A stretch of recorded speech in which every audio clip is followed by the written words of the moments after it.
Guys, नमस्कार। स्वागत है आपका मेरे चैनल पे। और आज हम देखेंगे एक किताब जो मुझे गिफ्ट पे मिली है, जिसका नाम है a famous artist painted Shashank, which is my name. So let's check it out. What would I look like if famous artists painted?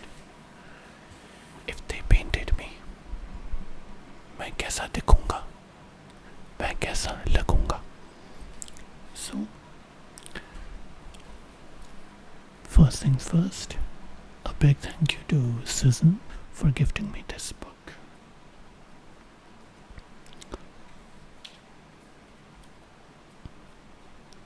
और इस किताब का नाम A Famous Artist Painted Shashank. Alright.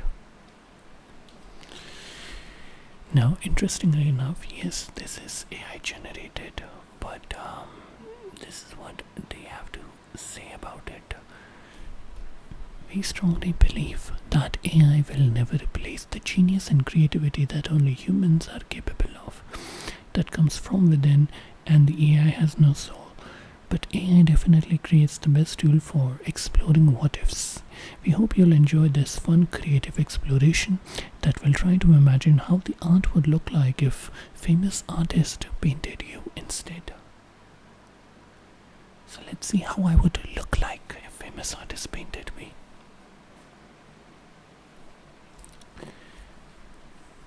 First thing first, Leonardo da Vinci. So let's get a close-up on that face.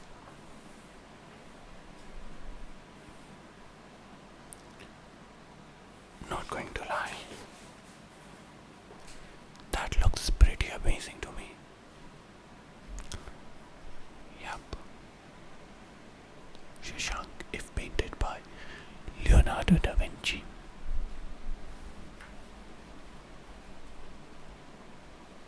अब हम इसको पढ़ के भी देखते हैं.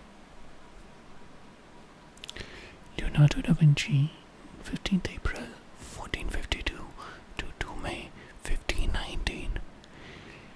Leonardo da Vinci was an Italian polymath of the High Renaissance who was active as painter, draftsman, engineer, scientist, theoristic, sculptor, and architect. While his fame initially rested on his achievement as a painter, he was also known for his notebook in which he made drawings and notes on a variety of subjects, including anatomy, astronomy, botany, cartography, painting, paleontology. Leonardo is widely regarded to have been a genius who epitomizes the Renaissance humanist ideal, and his collective works comprise a contribution to later generation of artists, matched only by that of his younger contemporary Michelangelo. So let's take a closer look at some of the works of Da Vinci. For example, The Last Supper, Mona Lisa, and Lady with an Ermine.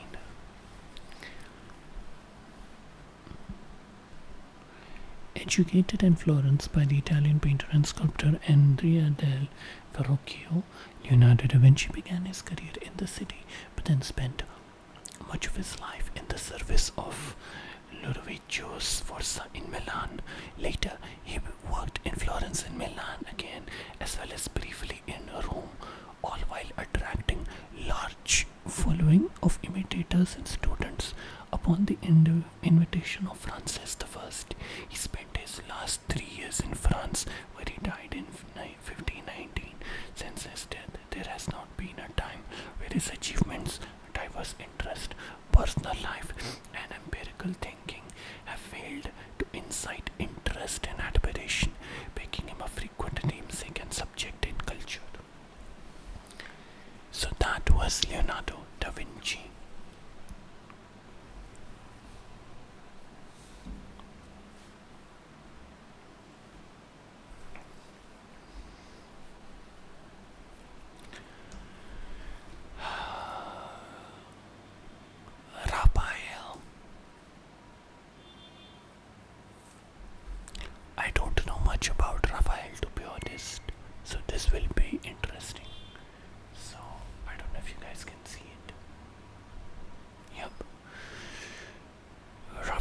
El Sencillo da Urbino, 20th of March or 6 April 1483 to 6 April 1520. Raphael was an Italian painter and architect of the High Renaissance. His work is admired for his clarity of form, ease of composition, and visual achievement of the Nebuchadnezzaric ideal of human grandeur. Together with Leonardo da Vinci and Michelangelo, he forms the traditional trinity of great masters of that period. And let's see what his works are.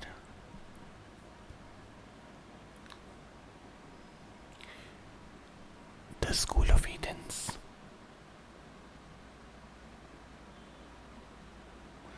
Portrait of Baldassare Consiglione.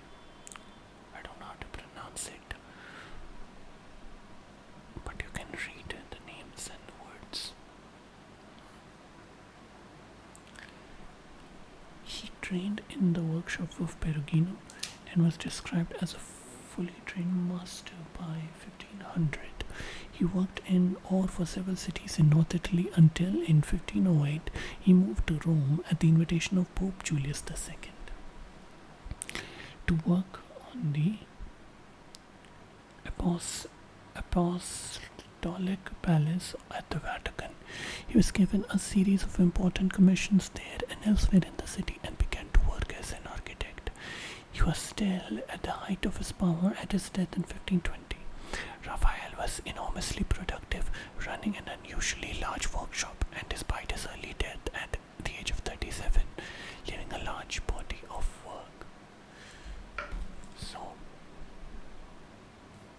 that was Raphael, which honestly I did not know too much about, but that's very interesting.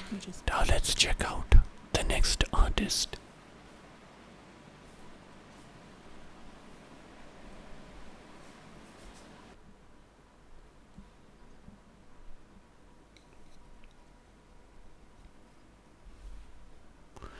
So this is by Johannes Vermeer. Johannes Vermeer.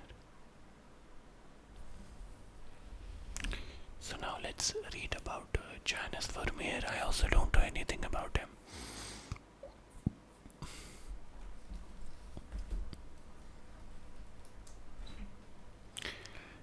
Vermeer was a Dutch Baroque period painter who specialized in domestic interior scenes of middle-class life.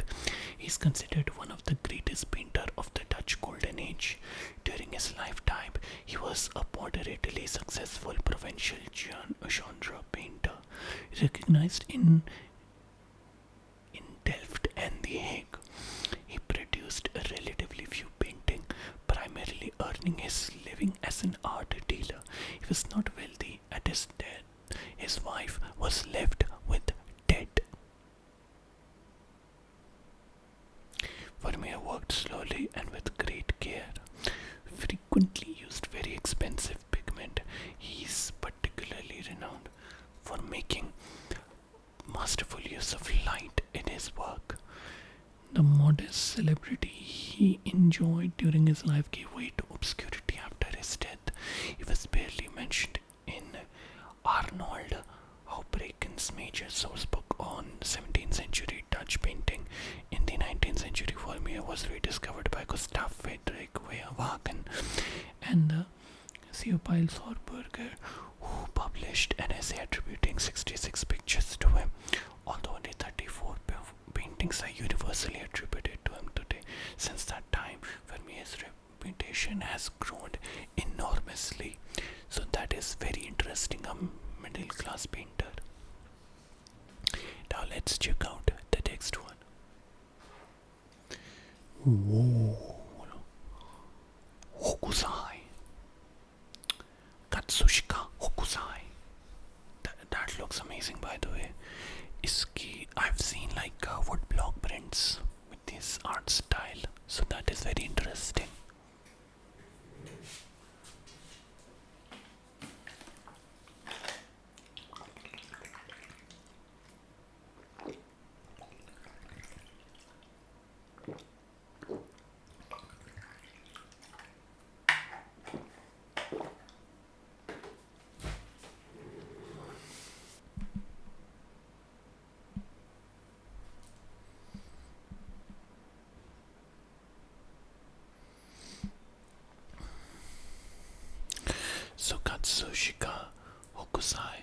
was a Japanese ukiyo-e artist of the Edo period, active as a painter and a printmaker.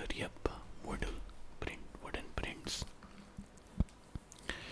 He was instrumental in developing ukiyo-e form, a style of portraiture largely focused on courtesans and actors, into a much broader style of art that focused on landscape, plants, and animals.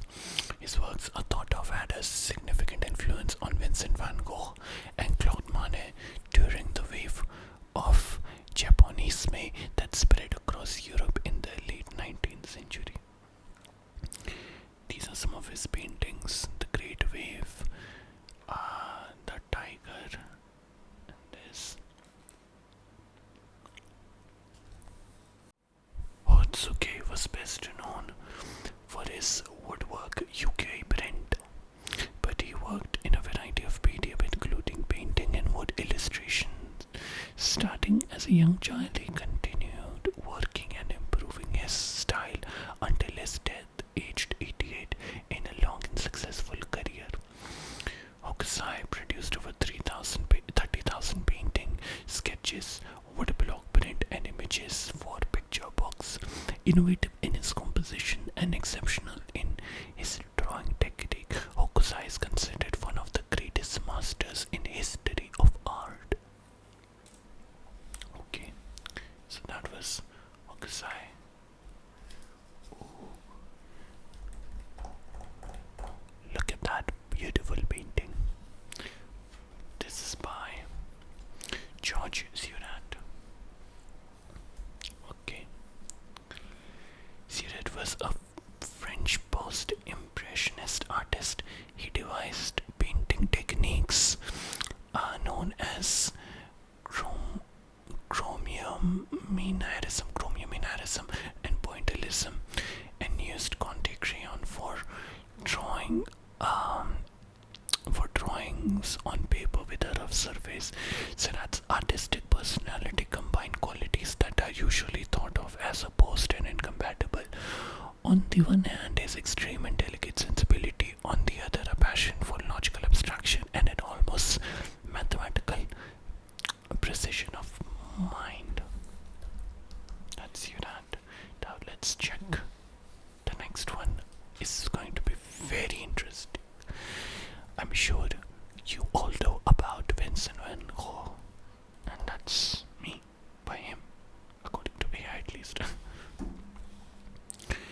So let's check it out.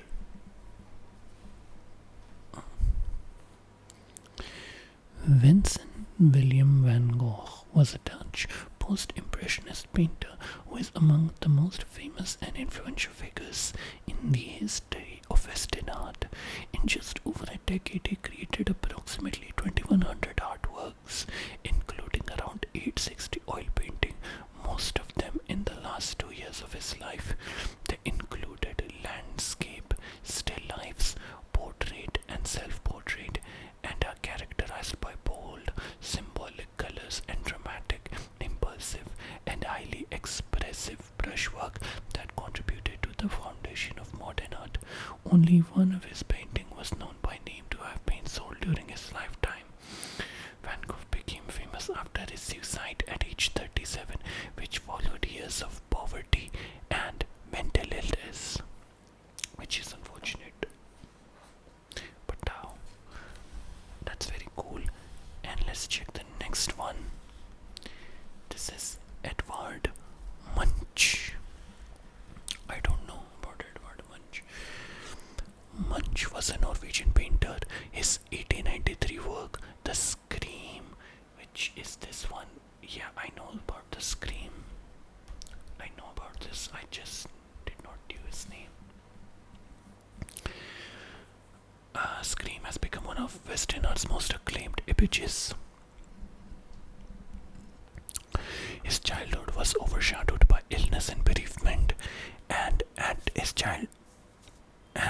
the dread of inheriting a mental condition that ran in the family, studying Studying at the Royal School of Art and Design in Christiania, today's Oslo, Munch began to live a bohemian life under the influence of the nihilist Hans Jaeger, who urged him to paint his own emotional and psychological state, soul painting. From this emerged distinctive style. Yes, I've heard a lot about soul painting. A lot of it can be very disturbing, by the way. In Paris, he learned much from Paul Gauguin, Vincent van Gogh, and Henri Matisse, especially the use of color. In Berlin, he met Swedish dramatist August Strindberg, whom he painted as he embarked on a major series of painting he would later call the Frieze of Life, depicting a series of deeply felt themes such as love, anxiety, jealousy, and betrayal, steeped in atmosphere. Very cool. So that is Edvard Munch, who is going to be our next artist. Henri Matisse.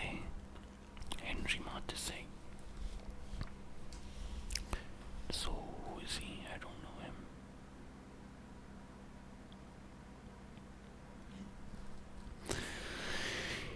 Amedeo Modigliani was a draftsman, printmaker and sculptor, but is best known primarily as painter.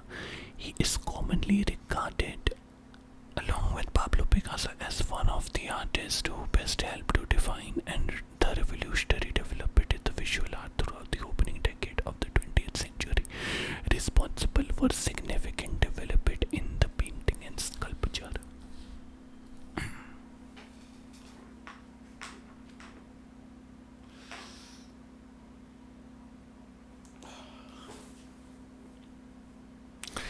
The intense colorism of the works he painted between 1900 and 1905 brought him notoriety as one of the first French for wild beast. Many of his finest works were created in the decade or so after 1906, when he developed a rigorous style that emphasized flattened form and decorative patterns. In 1917, he relocated to a suburb of Nice on the French Riviera, and the more relaxed style of his work during 1920s gained him a critical acclaim as an upholder of the classical tradition in French painting. After 1930, he adopted a bolder simplification of form. When ill health in his final years prevented him from painting, he created an important body of work in the medium of cut paper collages. Interesting, very interesting.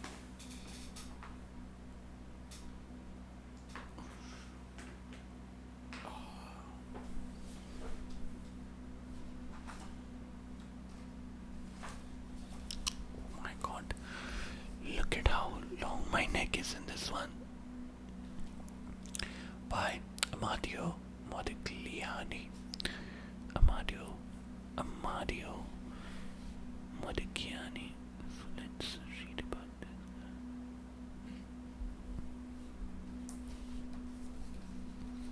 Who is Amedeo Modigliani? Amedeo Clemente Modigliani was an Italian painter and sculptor who worked mainly in France. He's known for portraits and nudes in a modern style categorized by surreal elongation of faces, necks and figure that were not received well during his lifetime, but later became much sought after. Modigliani spent his youth in Italy, where he studied the art of antiquity and the Renaissance. In 1906, he moved to Paris, where he came into contact with such artists as Pablo Picasso and Constantine Brancusi.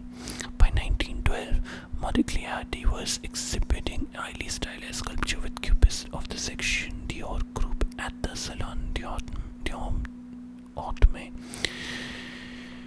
Modigliani's oeuvre includes painting and drawings from 1909 to 1914. He devoted himself mainly to sculpture. His main subject was portraits and full figures, both in his images and in the sculptures. Modigliani had little success while alive, but after his death achieved great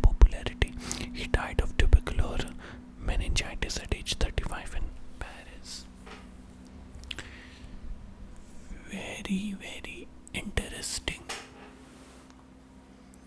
Alright.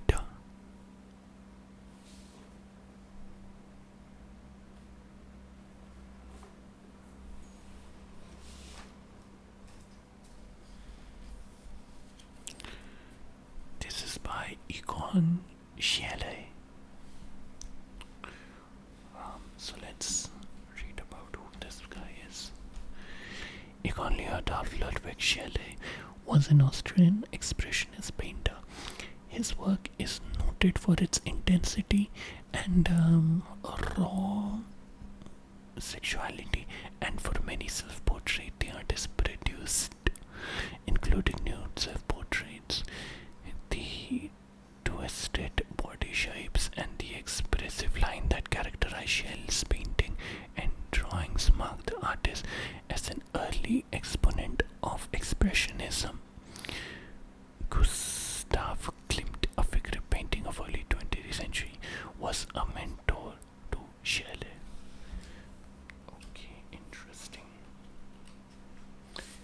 And that leaves, last but not the least,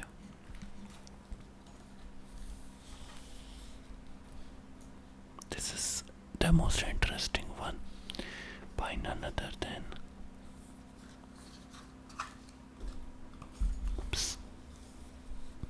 Pablo Picasso.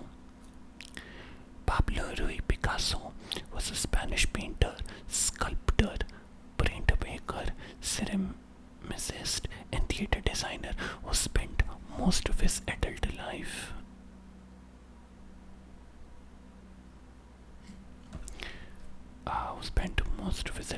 in France. One of the most influential painters of the 20th century, he is known for co-founding the Cubist movement, the invention of constructed sculpture, the co-invention of collage, and for wide variety of styles that he helped develop and explore. Among his most famous works are a proto-cubist Le Demoiselles de Avignon and the anti-war painting Guernica, a dramatic portrayal of the bombing of Guernica by German and Italian air forces during the Spanish Civil War. And there we have it. Pop art is a movement that emerged in United Kingdom and United States in mid-20th century. The movement presented a challenge to tradition of fine art by including imagery from popular and mass culture such as advertisement, comic books, and mundane mass-produced box objects. It emphasized the banal or kitschy element of any culture, most often through the use of irony. It's associated with the artist's use of mechanical means of reproduction or rendering techniques in pop art. Material is sometimes visually removed from its own context, isolated or combined with unrelated material. Andy Warhol, Roy Lichtenstein, Richard Hamilton, Keith Haring, Robert Rauschenberg, or David Hockney are some of the most iconic artists who shaped completely new cultural identity in the field of art and design. And this is my twoworlds.co.